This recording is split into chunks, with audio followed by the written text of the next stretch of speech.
Alright guys, Steve here in our chain series. This is part 2 of the series. In part 1, I explain why we use the chains, the science behind them. There's 2 really main reasons, but 7 total. Like I said, if you have any questions about part 1, feel free to contact anybody from Precision Performance Fitness on our website or through email. Part 2 is how to actually set the chains up for the movements. Now you'll notice here, I have a thing called a chain mate here, and I've hooked the chain to the top. This would be an extremely incorrect way to set the chains up. And the reason I show you this is all over the place, whether it be in magazines, videos, unfortunately strength coach videos that I've seen with even pro athletes using it. This is the setup they use. They don't have this. They either wrap the chain around and clip it, they hook it on like this, or several companies actually sell a weight collar which hooks to the bar where the chain's set up in the following fashion.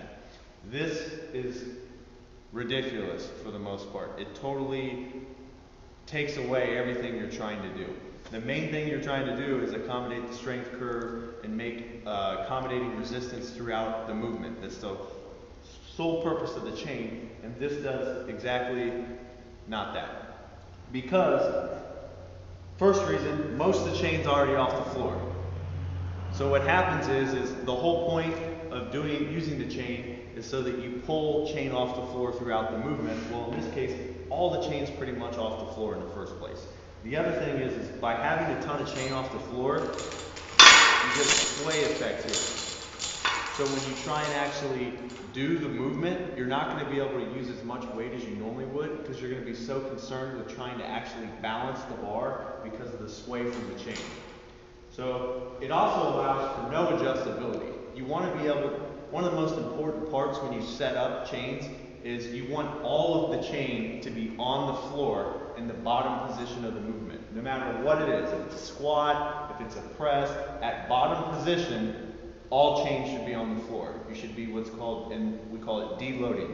You should be deloading the chain to the floor and just have the weight that's on the bar. By setting it up like this, all of this chain is always off the floor. So it's pretty much bar weight. So theoretically, let's say I was squatting and these represent where the bottom of my squat was. This is where I am at lockout, this is where I am at the bottom. So if I have a person under the bar right now and they squat it, you can see how much chain's on the floor versus how much is off of the floor.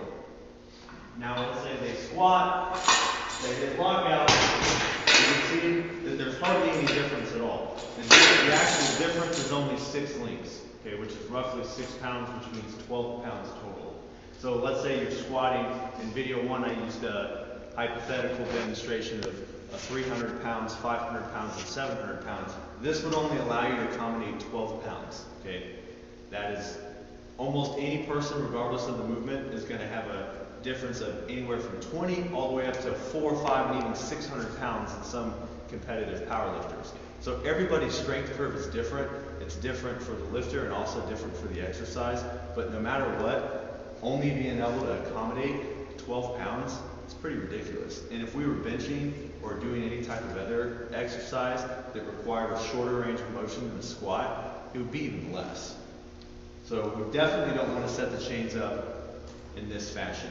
Any collars that you see with weight like this, it's totally ridiculous. Defeats the purpose. That is how not to set chains up.